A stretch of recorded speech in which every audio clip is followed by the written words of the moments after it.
मैंने पूर्व में भी कहा है, मैं ऋषियों का ऋषियों महायोगी हूं।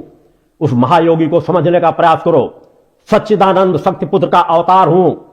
मुझे यदि समझ जाओगे तो तुम इस तरह का प्रलाप करना बंद कर दोगे। तुम मुझसे क्या जानना चाहते हो? वेद पुराण ही नहीं, अपने सनातन के धर्म ग्रंथ नहीं, इस त्रिभुवन में जितने भी सतग्रंथ हैं वो सभी ग्रंथ मेरे हृदय पे वास करते, मेरे मस्तिष्क पर वास करते, मेरे रोम रोम में वास करते।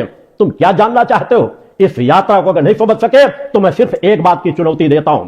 अगर वास्तव में तुम जैसे जो प्रलाप करने वाले लोग हैं, यदि एक बार उसका परीक्षण करके देख ले, अगर उन्हें लगता है कि पत्रिका सही है तो खुल करके प्रचार प्रसार करो। इतना नहीं गले में टांग करके ताबीज बना करके टहलो, सब जगह प्रचार प्रसार करो। मेरे जीवन में कोई फर्क पड़ने वाला नहीं। और अगर लगता है कि तुम लोगों ने अपराध किया गया है, तुम वास्तव में वर्णशंकरी हो, तो तुम प्रचार करो कि हमसे गलती हुई है, कान पकड़ के माफी मांगो। और देखना चाहते हो तो ले आओ किसी 10-11 साल के बच्चे को। मैं एक चुनौती पेश करता हूं कि खड़े होकर के मीडिया के सामने तुम लोगों ने जिन जिन लोगों ने प्रलाप किया है, जिन लोगों ने पत्रिका छापा है, वो कान पकड़ करके माफी मांगे और कहें कि वास्तव में हम वर्णशंकरी है, हमसे बहुत बड़ी गलती हुई, हमने सत्य का परीक्षण नहीं कर पाए। समाज को लेकर के आओ, मीडिया को लेकर के आओ और 10-11 साल के किसी बच्चे को खड़ा कर दो। जो बच्चा सिर्फ बोल सकता हो, मैं चंद सेकंडों के लिए उसके सिर का स्पर्श करूंगा और जिस वेद पे पूछना चाहो वो धारा प्रवाह वेदों को बोलता चला जाएगा। मेरी सामर्थ्य को कम करके आंकते हो। मैंने पूरे विश्व अध्यात्म जगत को चुनौती दी है, सामान्य अवस्था के लिए चुनौती नहीं दी है। हां, मुझ में परम सत्ता ने पात्रता दी है। अगर मैं अपनी पात्रता को समाज में नहीं बताऊंगा तो फिर उस पात्रता को बताएगा क्या? भगवान कृष्ण ने अपनी पात्रता को समाज को नहीं बताया? ऐसा कौन सा ऋषि मुनि साधक है? और आज तो गंगी के जो प्रलाप करने वाले गोलोक धाम से संचालक, गोलोक धाम तो एक धाम है, वो भी उसी क्रम से जुड़ा हुआ है। इस तरह के अनंत लोगों में योगी राज शक्तिपुत्र आज पुनः एक बार कहता है, मैं सच्चिदानंद हूं और सच्चिदानंद हर लोकों में, हर काल में, हर जगह मौजूद रहता है। तुम एक लोग की बात कहते हो, आओ इसीलिए मैंने चुनौती दिया है कि अगर किसी के अंदर पात्रता है आज वर्तमान में तो मैं स्वागत करूंगा। किसी के पास ध्यान में जाने की, कथाएं सुन करके, छोटी सी चीजों को सीख करके काल्पनिक चीजों में अपने आप को समाहित कर देते हो। किसी के पास ध्यान में बैठने की सामर्थ्य है, किसी के पास अपना ध्यान लगाने की सामर्थ्य है, किसी के पास वाक शक्ति है, किसी के पास साधनात्मक ऐसी क्षमता है जिस क्षमता के माध्यम से वो कह सके कि मैं जो भी अव्यवस्थित कोई चीज है, किसी कार्य को कर सकता हूं अपनी वाक शक्ति के बल पर। किसी असाध्य से असाध्य रोगी को मैं ठीक कर सकता हूं अपने चेतना तरंगों के बल पर।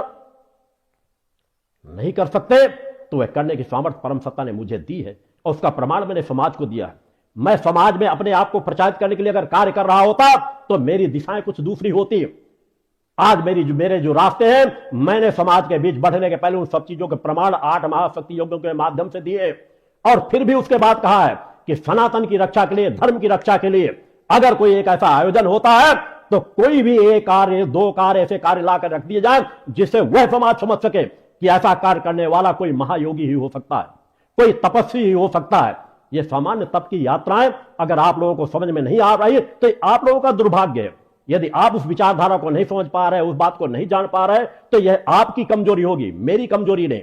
और इसी तरह के साधक प्रवृत्ति के मैंने कहा है, मेरी 11 दिव्य चेतनाएं उस परम धाम की इसी लक्ष्य में लगी हुई है। और यह विचारधारा जो यहां से संचालित की जा रही है, यहां आने वाले समय में ऋषि मुनियों का अवतरण होगा, अनेकों ऋषि मुनि तैयार होंगे, साधक साधिकाएं तैयार होंगी। इस प्रवाह को दुनिया की कोई ताकत नहीं रोक पाएगी।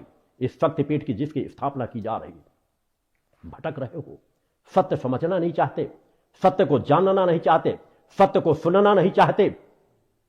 अभी तो मैंने अपना बहुत संक्षिप्त सा परिचय दिया है। जिस दिन मैं अपना खुल करके परिचय देना प्रारंभ कर दूंगा उस दिन तुम जैसे महामूर्खों के चड्डियां गीली हो जाएंगी।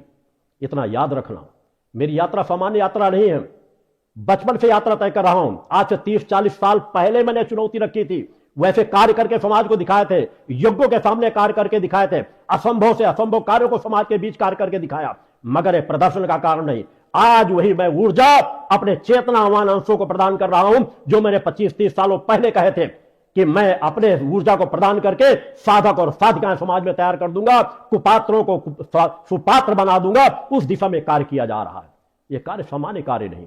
साधनात्मक पथ को कैसा जीवन जीते हो महाधूर्तों का। कहते हो कि माफी मांग लेते, रास्ता पकड़ लेते तो ये चीज छिपी रहती है। कितने राज छिपाए हुए अपने इस तरह के महामूर्ख, अपनी मंडली के, अपनी प्रजाति के लोगों के। योगी राज शक्तिपुत्र का जीवन खुले आईने के समान है। जैसा कहता है वैसा जीवन जीता है। तुम जैसे महामूर्ख पूरी क्षमता लगा करके देख लो, जो कर सको करो, मेरा एक रोया भी नहीं टेढ़ा कर सकते, क्योंकि यहां सत्य की ताकत है। असत्य के बल पर सत्य को न कभी पराजित किया जा सका है, ना भविष्य में पराजित किया जा सकेगा। और ज्ञान की बात कहने के लिए मैंने वही चीज कहा है, मैं अंबर का सूरज हूं, तुम धरती के जुगनू हो। अब तो जुगनू कहने पे भी शर्म आती है कि जुगनू की भी पात्रता नजर नहीं आती, नाली के कीड़े हो तुम जैसे लोग। सम्मान करता हूं जो साधक हो, ज्ञानी हो, इस आश्रम में आए, भक्तों का सम्मान करता हूं, मात्र शक्तियों का सम्मान करता हूं। मगर यदि नीचता की कोई पराकाष्ठा अपनाएगा तो उस नीचता की पराकाष्ठा को ईंट का जवाब पत्थर से देना जानता हूं। ईंट का जवाब पत्थर से देना यह समाज जानता है, जिसे मैंने चेतना प्रदान की है। अतः सुधर जाओ।